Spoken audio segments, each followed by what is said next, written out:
रामपुर गांव में केशव और उसकी लड़की गौरी रहती थी। केशव की पत्नी का देहांत अचानक से बीमारी के कारण हो गया था, जिसके कारण गौरी घर में अकेली हो गई थी। वो केशव को घर से बाहर काम के लिए जाना पड़ता था। गौरी अपनी माँ को हमेशा याद करती रहती थी और गौरी हमेशा अपने पिताजी से बस यही पूछती रहती थी कि पिताजी, मेरी माँ कब आएगी, जिसका कोई भी जवाब केशव के पास नहीं होता था। केशव हमेशा गौरी को देखता रहता था कि बेचारी गौरी जब भी देखो उससे यही सवाल करती है कि मेरी माँ पिताजी कब आएगी। केशव ने अपने साथ दुकान पर काम करती हुई एक लड़की से शादी कर ली और गौरी को नई माँ मिल गई। गौरी की नई माँ गौरी का बहुत अच्छे से ख्याल रखती थी। गौरी की नई माँ का नाम पार्वती था। पार्वती सुबह शाम गौरी को खाना खिलाती, गौरी के साथ समय बिताती और गौरी का बहुत अच्छे से ख्याल रखती। केशव को काम पर भेजकर पूरे दिन गौरी के साथ रहती थी, लेकिन धीरे धीरे समय बदलता गया। कुछ समय बाद पार्वती ने एक बच्चे को जन्म दिया, जिसके जन्म के बाद पार्वती का सारा ध्यान गौरी से हटकर अपने बेटे की ओर हो गया। अब वह गौरी की ओर देखती तक नहीं थी। जब भी केशव काम से घर लौटकर वापस आता था तो वह दिखावे के लिए गौरी की ओर ध्यान देती थी, लेकिन केशव के बाहर जाते ही वह गौरी से घर का काम कराने लगी। बेचारी गौरी घर का सारा काम करने लगी, जबकि गौरी को कुछ भी काम नहीं आता था, लेकिन वो फिर भी अपनी माँ से पूछकर सारा काम करने लगी। एक दिन गौरी ने बोला कि माँ, मुझे रोटी बनानी नहीं आती है। तो गौरी की माँ ने बोला कि रोटी बनानी नहीं आती है तो बनाना सीख, और तुझे ही बनानी पड़ेगी। तुझे पता है ना, तेरा भाई शिव अभी छोटा है, इसलिए मैं घर का काम नहीं कर सकती। तुम्हें ही घर का सारा काम करना होगा। बेचारी गौरी जब माँ ने रोटी बनाने से मना कर दी तो जैसे तैसे करके रोटी बनाकर अपनी माँ के लिए लेकर आई। बेचारी गौरी जैसे तैसे करके रोटी बनाकर लेकर आई और रोटी बनाकर लेकर आने के बाद उसने अपनी माँ के हाथों में रोटी की थाली दी। रोटी को जला हुआ देखकर गौरी की माँ पार्वती ने रोटी की थाली को फेंक दिया और गुस्से से बोली, तुझे कभी कोई काम ढंग से आता ही नहीं, या तू कभी काम करना ही नहीं चाहती। तुझे खाना ना बनाना पड़े इसलिए तू ये रोटी जलाकर लेकर आई है। तू चाहे कुछ भी कर ले, घर का सारा काम तो तुझे ही करना होगा। मैं कोई भी काम नहीं करूँगी। देख गौरी, अगर तूने अपने काम में सुधार नहीं किया तो मैं तुझे घर से बाहर निकाल दूँगी। तुझे पता है ना कि तेरा भाई अभी छोटा है, इसका ध्यान मुझे रखना है, तुझे नहीं। तो तू अपना काम कर और मुझे टाइम से रोटी बनाकर दे दिया कर। बेचारी गौरी छोटी थी, उसे कुछ भी समझ नहीं आ रहा था। गौरी की माँ ने पार्वती ने उसे जोर से धक्का दिया, जिसके कारण वह जाकर नीचे फर्श में लग गई और गौरी को चोट लग गई। तभी गौरी के पिताजी केशव काम से घर वापस आए हैं। उन्होंने देखा कि गौरी को चोट लगी है। उन्होंने पार्वती से पूछा कि गौरी को यह चोट कैसे लगी। तभी पार्वती ने कहा कि मैं तो पूरे दिन घर का काम करती रहती हूँ, मुझे नहीं पता कि यह चोट इसे कैसे लगी है। पूरा दिन घर से बाहर खेलती रहती है, यह घर पर तो रहती ही नहीं है।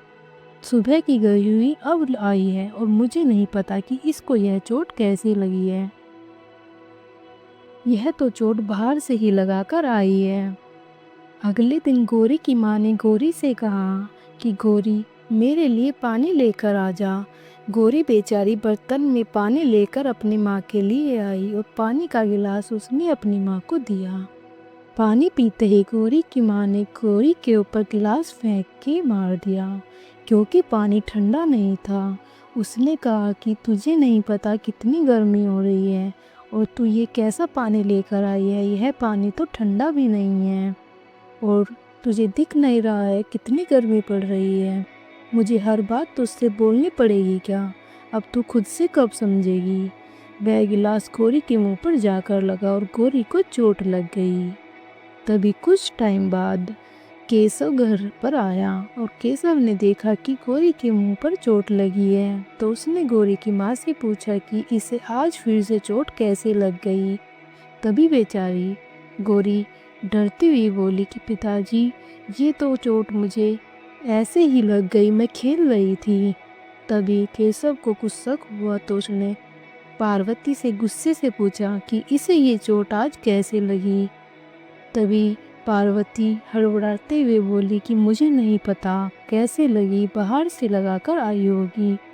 तभी थोड़ा प्यार से केशव ने पूछा कि गौरी, यह चोट कैसे लगी। तो गौरी ने बताया कि पिताजी, माँ ने उसे गिलास फेंक कर मारा था क्योंकि वह पानी ठंडा लेकर नहीं आई थी। गौरी के सब बताने पर केशव को गुस्सा आ गया और उसने गुस्से में पार्वती को थप्पड़ मार दिया और वह फिर वहाँ से गौरी को लेकर बाहर चला गया। अगले दिन जब केशव काम पर गया तो पार्वती ने केशव का गुस्सा गौरी पर निकाला क्योंकि कल ही उसे केशव ने थप्पड़ मारा था और उसे कहा था कि निकल जा इस घर से। और इस बात को लेकर पार्वती केशव से बहुत ज़्यादा गुस्सा थी।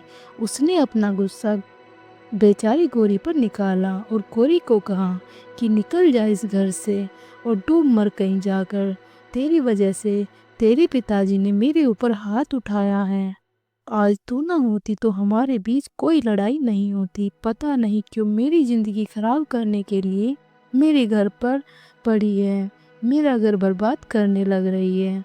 बेचारी गौरी रोती हुई बोली कि माँ, मैं कहाँ जाऊँ, यह मेरा घर भी तो है, क्या ये मेरा घर नहीं है। तभी पार्वती चिल्लाती हुई बोली कि ये तेरा घर नहीं है, ये मेरा और मेरे बेटे का घर है।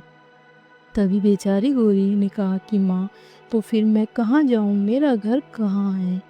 तभी गुस्से में पार्वती ने कहा कि तेरा घर ये नहीं है और तू जा डूब मर, तालाब में जाकर डूब मर। बेचारी गौरी परेशान होकर यह सुनकर घर से निकलकर चल दी।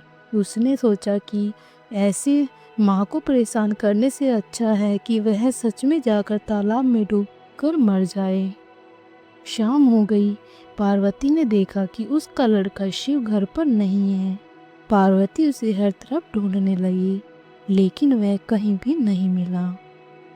जब केशव काम से घर वापस आया तो पार्वती ने उसे बताया कि वह शिव को सुबह से ढूंढ रही है और शिव घर पर नहीं है। उसने उसे हर तरफ देख लिया लेकिन वह उसे कहीं पर भी नहीं मिला है। यह सब सुनते ही केशव परेशान हो गया और केशव और पार्वती दोनों ही मिलकर शिव को ढूंढने लगे लेकिन उन्हें कहीं पर भी केशव को और पार्वती को शिव नहीं मिला। बेचारी पार्वती परेशान थी। तभी केशव ने देखा कि घर में गौरी नहीं है और उसने पार्वती से पूछा कि पार्वती, गौरी भी घर पर नहीं है, गौरी कहाँ है। तभी एकदम से पार्वती हड़बड़ा गई और उसने कहा कि वो तो घर से बाहर गई है। उसने कहा कि घर से बाहर गई है मतलब हम कितनी देर से केशव को ढूंढ रहे हैं पार्वती, और गौरी घर पर नहीं है, सच सच बताओ गौरी कहाँ पर गई है। तभी पार्वती ने डरते हुए बताया कि वो तो मरने के लिए गई है। केशव ने कहा कि मुझे सारी बात बताओ पार्वती, क्या हुआ था। तो उसने बताया कि आज सुबह मैंने गौरी को वो धमकाया था क्योंकि आपने मुझ पर हाथ उठाया था, जिसका सारा गुस्सा मैंने गौरी पर निकाल दिया और गौरी को बोल दिया कि इस घर से निकल जा, तेरी वजह से तेरे पिताजी ने मेरे ऊपर हाथ उठाया है। सब सुनते ही केशव को गुस्सा आ गया और उसने बोला कि देख, जैसी को वैसी करनी, तूने जैसा किया वैसा ही तेरे साथ हो गया। तूने उस बिन माँ की बच्ची को इतना परेशान किया कि वो मरने के लिए चली गई। आज तेरा बेटा भी तेरे पास नहीं है जो तुझसे खो गया है। एक औलाद का दर्द क्या होता है यह तुम्हें आज पता चलेगा। पार्वती अपने बेटे के लिए बहुत परेशान थी। पार्वती रोती बोली कि मुझे अपनी गलती पर पछतावा हो गया है, कैसे भी करके मेरे बच्चों को ढूंढ दीजिए। केशव ने तभी पुलिस को फ़ोन किया और केशव के फ़ोन करने के बाद दीवार पर दोनों को एक परछाई आती हुई अपनी ओर दिखाई दी। जो परछाई उनकी तरफ आ रही थी, उस परछाई की ओर उन्होंने देखा कि उस परछाई में उनकी बेटी और उनका बेटा शिव उनके पास आ रहे हैं। दोनों उनकी तरफ देखने लगे। तभी उन्होंने उनके पीछे देखा कि कुछ गुंडे उनके पीछे आ रहे हैं, जिन्हें तभी पुलिस वालों ने पकड़ लिया, जो कि बच्चा चोर थे जिन्होंने केशव को पकड़ा था। गौरी जब अपने पिताजी के पास आई तो वह बेचारी एकदम से बेहोश होकर जमीन पर गिर पड़ी। बेचारी गौरी को घर पर लेकर आया गया। गौरी को होश में आते ही गौरी की माँ पार्वती ने गौरी से पूछा कि तुम तो मरने के लिए गई थी, तुम्हारे पास तुम्हारा भाई केशव कैसे आया और तुम वहाँ पर क्या कर रही थी? तभी गौरी ने बताया कि मैं मरने के लिए जा ही रही थी तो मैंने देखा कि मेरा भाई को कोई उठाकर ले जा रहा है। मैंने उनका पीछा किया और मैंने देखा कि वो मेरे भाई को कहीं छुपाकर वहाँ से आ गए। मैं अपने भाई को लेकर वहाँ से भाग आई। वे सब हमारा पीछा कर रहे थे। मैं भला अपने भाई को कैसे कुछ होने देती? मैंने अपने भाई की जान बचा ली।